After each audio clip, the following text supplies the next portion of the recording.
back to Definitely Not Definitive. I'm Ken. And I'm Bethany. And we're just a fantabulous couple in love that loves reacting to some fantasy. We do. So we're checking out Final Fantasy XIV. We're going back to it. It's been a while since we've checked out Final Fantasy. We've actually only covered Final Fantasy XIV on the channel so far. We did all the cinematic trailers for Final Fantasy XIV, and now we're doing a Triple Trailer Tuesday, people! Woohoo! So we're doing the launch cinematic trailers for Stormblood, Shadowbringer, and Endwalker. We'll probably be just as confused as we did when we were checking out Final Fantasy XIV cinematic trailers. But it's just a world that I like. It's still very beautiful to check out, and it's something that we do want to get more into, and so this is kind of like, you know, a little bit of a refresher course, and to remind us that we need to check out some more Final Fantasy. Let's do it. Let's do it.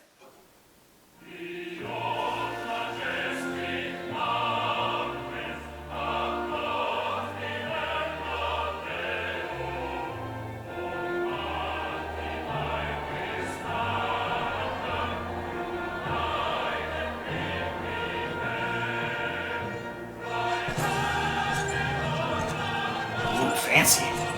Badass. 20 years the Empire had ruled us, but no longer. Liberty or death. Liberty or death.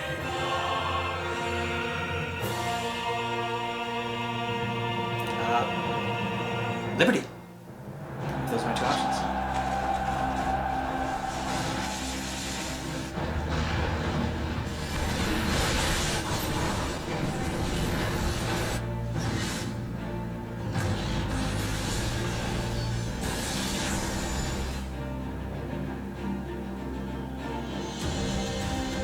Ralga's beacon nears its end. Soon, my friends, Alamico will be ours once more.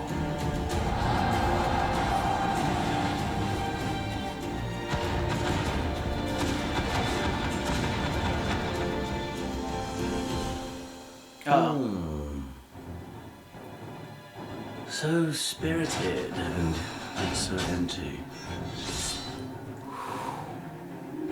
That dude is awesome. He's also huge. Oh, jeez. Then what was it all for? What will you say to the families of the fallen? To the mothers, and the widows, and the orphans? Will you tell them it was all for nothing? Hold the line, Byroga! Traitor! Kinslayer! Though our battlefields be 1,000 miles apart, our purpose is one. 'Tis better to bend with the wind than stand tall and be broken. Therein lies hope. Therein lies freedom. O Kami of the fathomless waters of the fallen, the ascended, the flowing, and the becalmed, cleanse these ones of earth and stone, and grant them your blessing, that they might drink deep of the divine.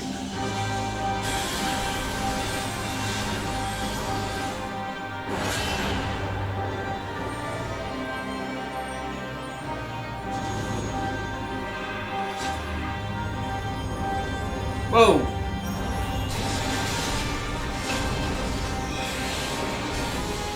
I don't know what I'm looking at, but it's pretty. Well, first I'm like, is she good or is she bad? So, my blade or my head? Which will you have of me? People are big on choices. Liberty or death, my blade or my head.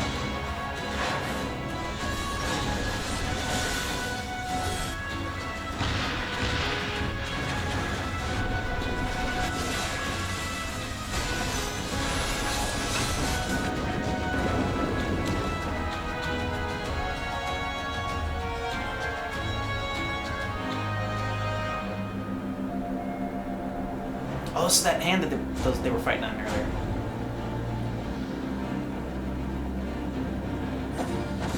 This I remember. Makes it look like they were going for I it. think we guessed the same thing we watched the cinematic trailer.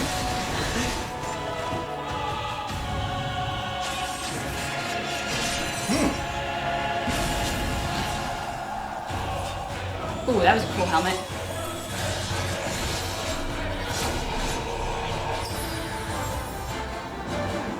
Aw.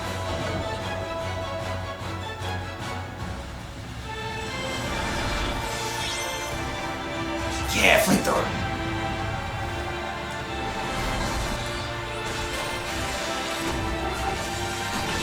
Those little like hedges chilling there. I have no idea.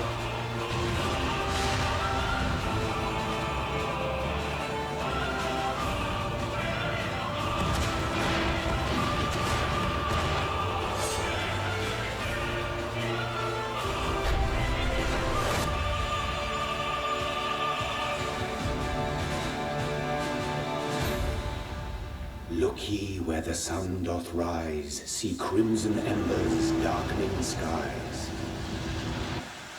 Look ye where the sun doth fall, see azure lost amidst the squall. That's a cool visual. Only man has the wisdom and the clarity to embrace Hell's open violence heavens we for its own sake.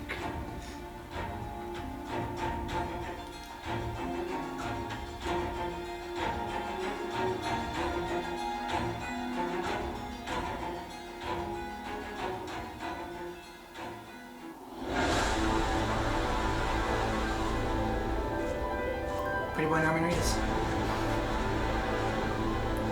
Well, if it ain't the oldest joke in the book. And when, pray tell, did we last have a dark night? Over 100 bleeding years ago, that's when. That's because the light goddess is out of control. It's a cool visual. In that chaotic no man's land between realms, time and space warm and blend in unexpected ways. What Oriange saw was the future.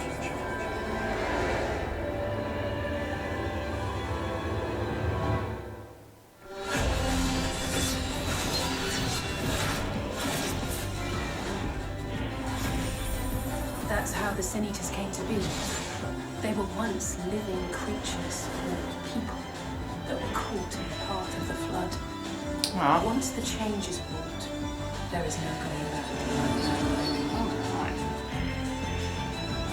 Warrior of light. The eternal light of these creatures has confounded us for nigh on 100 years.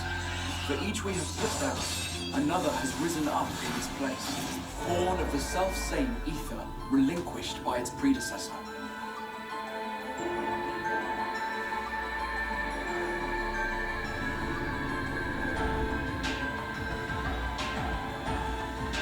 That's who? That's Volthree. Sin Eaters are part of Yulnor's society. But they must be fed with ether. Living ether.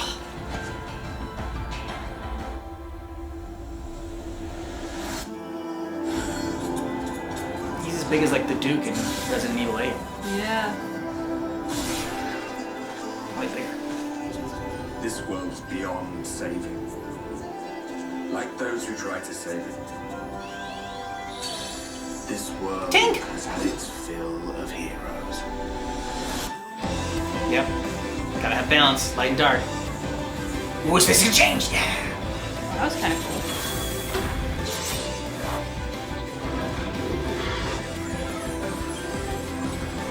That's gorgeous.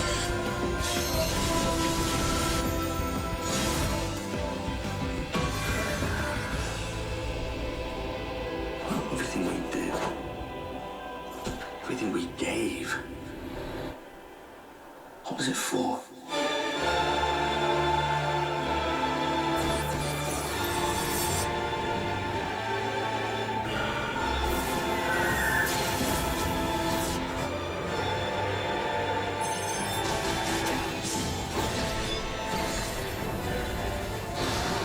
The tyranny of light.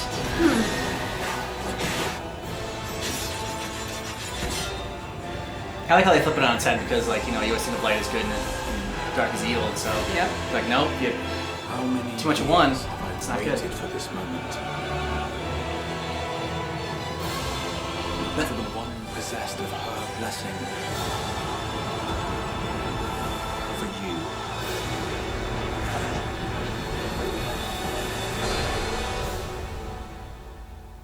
They have cool titles. Through prayer and sacrifice, the will of the star was made manifest. I'm sorry, I can only assume I misheard. But it sounded an awful lot like you were implying both Zodiac and Hydaelyn are not gods. But They are gods after a fashion, yes. The eldest and most powerful of primals.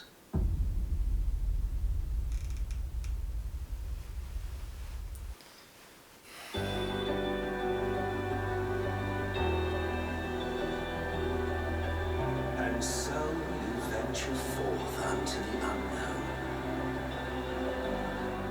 A fate beyond the horizon that cannot be divined. A future undefined and in flux.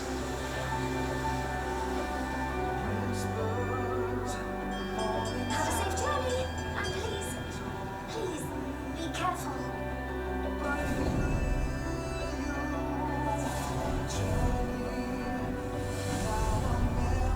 That which lives is destined to die.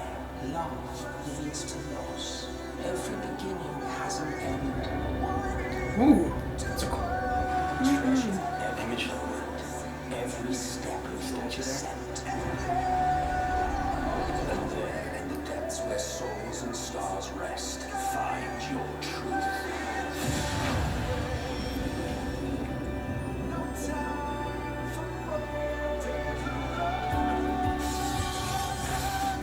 Maybe we don't belong here. But neither do they.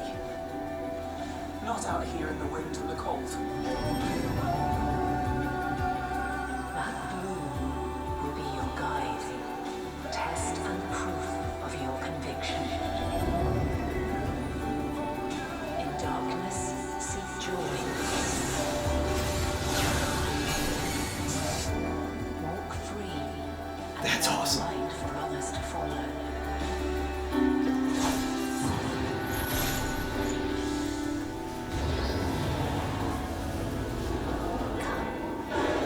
Whoa. Relieve you of your burden. You've suffered enough. The sky burns. The final days are truly upon us. A world trembles for its demise. Oh my god, what is that thing? Bereft of hope, and now dignity. 'Twas a grand, Oh, that's glorious dream we shared. I won't lose them. Not a one. But are we truly so powerless that our only choice is to flee? We've come too far to back down now. It's got a lot more horrific monsters in it.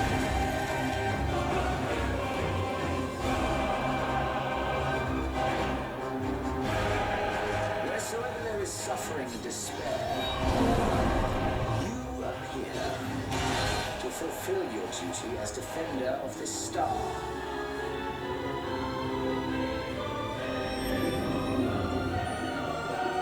Warriors of Light.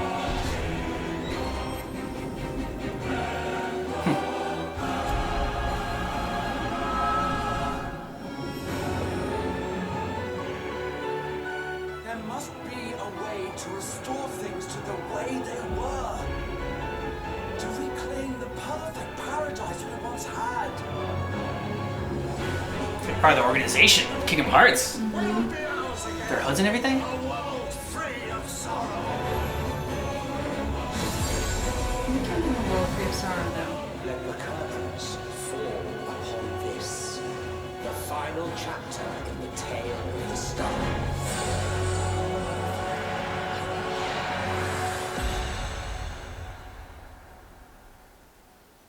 The title artwork is all really cool, too. Yeah, it's great.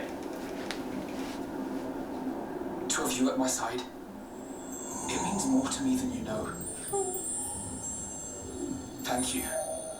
From the bottom of my heart. Given what lies ahead, I did not wish to leave for later that which I could do today.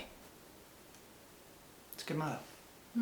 All right, so I think Shadowbringers is my favorite one of the three. I just love the whole like Warrior of Darkness, and I like the whole vibe of that trailer. First one, the guy in it, like the big beast with like the spinning sword that you can just like has like a bunch of different swords you can choose from, and you can just be like, all right, yeah, I want this sword to kill people with. It was like he was carrying around like golf clubs in a golf caddy. Yeah, exactly. And it was just like, oh, I'm gonna take this one for this job, you know? That's a great way. I was trying to think of how to describe it. That's perfect. Yeah. That's what it made me think of. He uses his own caddy for swords. He was his own caddy. I'm learning a little bit more about it, but it still feels too distant for me to totally latch onto. As we were looking at it, it just kind of struck me as like, if you go to a museum and you look at a painting, it's like, you might enjoy the painting for the visual and it's pretty, but you will experience something much richer if you know about the painter and the time period and the location in which this particular thing was painted, because it will, you know, art is very often or almost always a commentary on something, and very specifically usually something that touches the lives of the creator or is a reflection of society and culture that they live in. So I felt like I'm enjoying all the visuals and it's all very cool and exciting and interesting, but I'm not latched into it yet in that kind of way. I love all of the title artwork. I think they have some really great artists. I love the big monsters. I love the visual representation of the powers and how bright and colorful it is. I'm not really cheering for anyone because I don't know really who to cheer for, who's good and who's evil. I did like the sort of end of the world trailer is probably my favorite one. Okay. Only because that felt like, you know, gearing up towards the final showdown. It felt like, okay, we're in the third film in the trilogy and like we're gonna bring it home now. So I liked the feel of that one. There were a couple ones that there were two expansions before Stormblood. You know, it's Triple Trailer Tuesday, so we usually do 3 trailers. And we're going to do all the launch trailers, but there were some copyright issues with some music sometimes with Final Fantasy, which is a bummer. So that's why we didn't do the ones leading up to it. But, you know, I figured I didn't know if that was going to help us out that much anyways to begin with. I will say that these hooked me more than the cinematic trailers did. The cinematic trailers, I thought of it more as, okay, this is like, you know, really beautiful and like, you know, it's fun to watch. But I wasn't as hooked in and invested. Like seeing more of the gameplay and like the different monsters and the different you know, spells and abilities, that kind of hooked me a little bit more into this world and the game itself, and just kind of wanting to learn more about Final Fantasy. For me, it did a successful job of hooking me. We need more to hook Bethany, obviously, so we need more suggestions for that to check out. Yeah, I mean it's getting closer. It's getting closer. I think what I need is more story. This was kind of like the children's version of a picture book with like, you know, that 1 or 2 sentences per page to tell you what's going on. But like, I want the novel. I want to get sucked in and I want to learn all about it. So I'm not there yet. But I'm getting closer. This was closer. Final Fantasy VII is another one we want to check out because, I mean, from having played Kingdom Hearts, Cloud and Sephiroth are 2 characters that I know just from Kingdom Hearts game, and we checked out Sephiroth in Super Smash Brothers Ultimate, like, and he looks so cool in that one as well, so that's one we definitely want to check out as well. To get back into Final Fantasy, kind of thought, you know, just let's do some launch trailers from 14, and then, you know, hope we will not wait as long to do some more Final Fantasy as we did from between the cinematic trailers to the launch trailers. I'm more hooked than I was before. We gotta get Bethany hooked, and then, you know, Final Fantasy will become more of a regular on this channel, and that's how it happens, you know? I do push and campaign for things pretty hard. Yeah, exactly. You know, she's the boss. So, thanks so much for checking out our reaction for this Triple Trailer Tuesday for Final Fantasy XIV launch trailers. But just keep in mind that our reaction is definitely not definitive.